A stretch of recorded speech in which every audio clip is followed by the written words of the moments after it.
Hello friends, मैं Gaurav and let me ask you a question. क्या तुम इस बात पे यकीन करोगे कि जापानीज औरतें गोरी चिट्टी दिखने के लिए मेकअप नहीं यो छी। खैर इसे छोड़ो, इन लोगों को तो क्या ही बोले। तुम जरा इस इमेज को देखो। ये फोटो तब खींची गई थी जब ये इंसान वॉलरस के बर्थडे के दिन उसके लिए फिश का बर्थडे केक बना के लेके गया। और जरा उस वॉलरस का रिएक्शन तो देखो। Oh, how cute, right? हालांकि ये एक ट्रेन वॉलरस है जो उस इंसान के साथ हर शो में स्टंट्स दिखाता है। अब चलो, मैं भी एक छोटा सा फैक्ट था, लेकिन आगे इस वीडियो में तुम ये जानोगे कि एक वक्त था जब ओरिजिनली केचप मेडिसिनल पर्पस के लिए यूज किया जाता था। लाइक लिटरली लोग उसे दवाई की गोलियों की तरह खाते थे। या फिर क्या आप इस बात के बारे में जानते हैं कि एक इंसान ने ऑक्शन में से 61 इयर्स पुराना बासी केक का स्लाइस खरीदा, वो भी 2 करोड़ का। बस हाँ, सारे फैक्ट्स यहीं पर नहीं बताऊंगा। और फैक्ट्स जाना है तो देखो मेरे साथ के वीडियो। ज्ञान बढ़ रहा है यार, थोड़ा थोड़ा लेते चलो। Without further ado, let us start with the fact number 1. गोरेपन के लिए मुंह पर लगाए सैया टट्टी। अब लोग तुम सब मुझे बताओ, तुम अपने इस क्यूट से, गोरे से, दानेदार और झुर्रीदार चेहरे को और गोरा करने के लिए मुंह पे क्या क्या पोत सकते हो? अरे फेयर एंड लवली या फेयर एंड हैंडसम नहीं रहते वाह? तुम्हें लगाना चाहिए टट्टी। और खुद का नहीं रे बाबा, नाइटिंगेल पक्षी का। अगर नहीं मानते तो जाके जापानीज हिस्ट्री को देख लो। उनकी वो गोरी चिट्टी औरतें और गोरा दिखने के लिए युगों युगों से मुंह पे नाइटिंगेल पक्षी का टट्टी लगाती आ रही है, जिसे वो उगीसू कहते हैं। छी, गोरा दिखने के लिए क्या क्या करोगे यार? नंबर 2, समुद्री देवता से छेड़ दी जंग। तुम में से 99% लोगों को ये फैक्ट नहीं पता होगा। एक बार रोमन एम्परर कैलिगुला ने लाइक लिटरली समुद्र के देवता नेपट्यून पे युद्ध छेड़ दिया। और क्यों? क्योंकि उसे बीच पे सी शेल्स चाहिए थे। उसका मानना था वो सारे सीशेल्स गॉड ऑफ सी के हैं और उन्हें बिना हराए वो उनके बीच से वो नहीं ले सकता। और इसीलिए कैलिगुला ने उसकी सारी सेना तैनात कर दी बीच पे और सब अपने सारे हथियारों से एकदम फुल जोश में पानी को मारने लगे। और कुछ ही देर बाद जब सब थक गए, जो ऑब्वियसली होना ही था, कैलिगुला ने ये घोषित किया कि वो जंग जीत गया। और फिर सारी सेना ने बीच पे सीशेल्स इकट्ठा किया और चल दिए जीत का सेलिब्रेशन करने। ये क्या बात हुई बे? जंग भी खुद ही छेड़ो, खुद ही जीत घोषित करो और खुद सेलिब्रेट भी करो। वाह वाह वाह वाह वाह। Number 3, poem based original real bird recipe. अब फ्रेंड्स, आपने अक्सर ऐसे पाइस तो देखे ही होंगे जिसे बीच में एक प्लास्टिक के सिंगिंग बर्ड से डेकोरेट किया जाता है। लेकिन आई एम 100% श्योर तुम्हें ये बात तो पता नहीं होगी कि एक टाइम ऐसा भी था जब लोग अपनी पाई में एक असली जिंदा सिंगिंग बर्ड को डाल के उसे ओवन में बेक कर देते थे।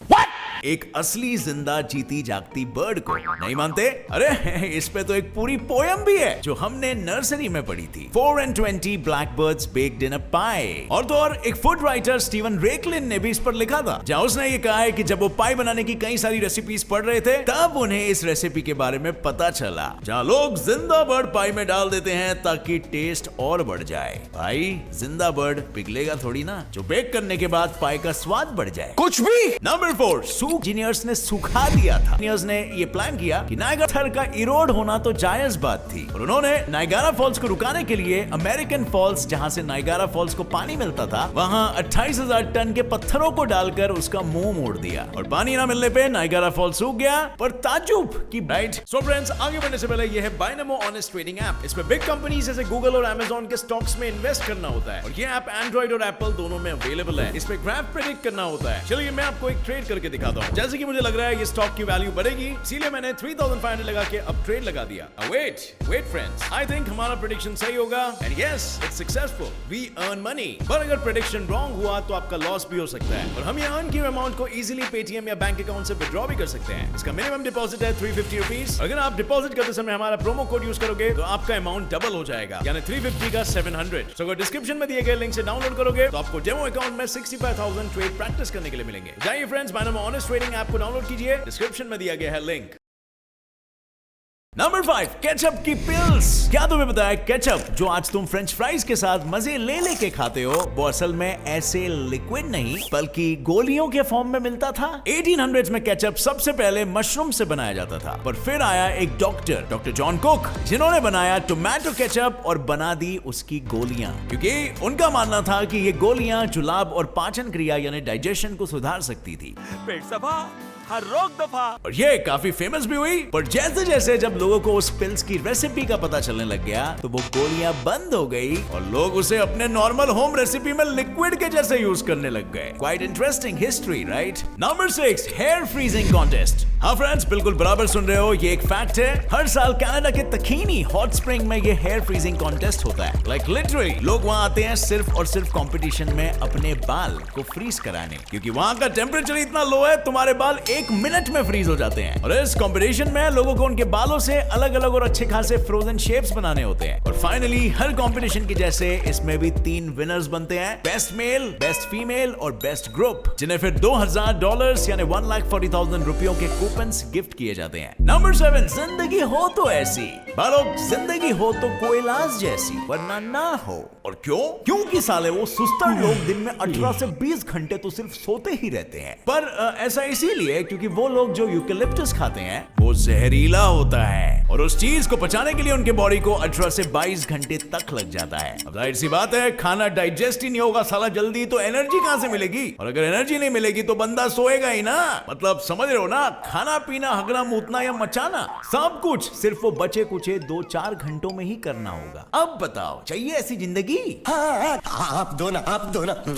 नंबर 8, सबसे महंगा केक स्लाइस। चलो फ्रेंड्स, अब तुम सब मुझे बताओ, सिर्फ एक केक स्लाइस कितना महंगा हो सकता है? 60 रुपया, 80 रुपया, 100 रुपया, 200 रुपया, 500 या 1000 रुपए? अगर तुम ताज में जाके खाओगे तो पकड़ लो 5000 रुपया। पर क्या तुम्हें यह पता है 1998 में एक केक स्लाइस ऑक्शन में बिका था जिसका कॉस्ट था 2,21,40,000 रुपए?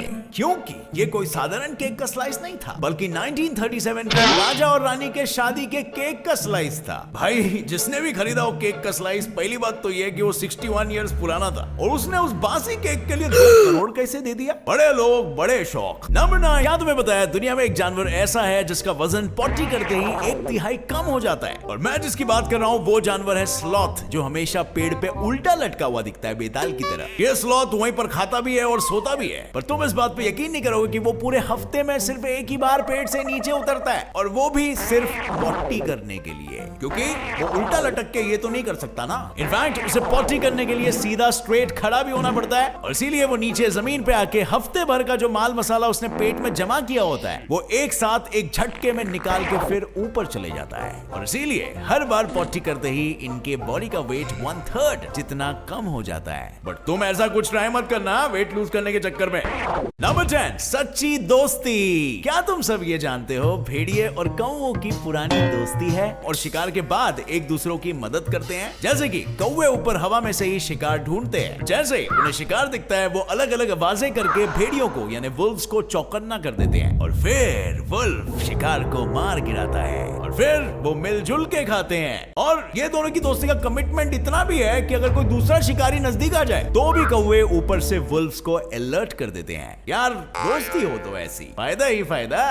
Number 11, 1971 Philippine scam. क्या तुम्हें पता है ऐसी प्रजाति मिली जिन्हें कोई जानता ही नहीं था? और भाई, फिलीपींस के मीडिया ने तो ऐसे दर्शाया कि वो लोगों को तो दुनियादारी नहीं आती, वो लोग नंगे या फिर जानवरों की स्किन पहन के घूमते हैं। और ये सब देखने के बाद दुनिया भर की मीडिया पहुंच गई उन आदिवासियों का इंटरव्यू लेने। और अब आने वाला था एक बड़ा ट्विस्ट, क्योंकि जैसे उनका इंटरव्यू लिया गया एक आदिवासी ने कह दिया कि उन्हें, और जब उनके पास रहने के लिए कुछ नहीं था तो वो लोग गुफा में रहने लगे। और एक आदिवासी ने तो ये तक कह दिया कि वो कोई आदिवासी नहीं है बल्कि उसके रिश्तेदार तो बाजू वाले टाउन में रहते हैं। भाई, इसे कहते हैं असली स्कैम। फिलीपींस ने तो पूरी दुनिया का चुटकियों में ही पप्पू काट डाला। Number 12, set of Avatar. अब भाई लोग जरा ये इमेजेस देखो, क्या बोलते हो? लगता है ना फुल ऑन एवाटार मूवी का सेट?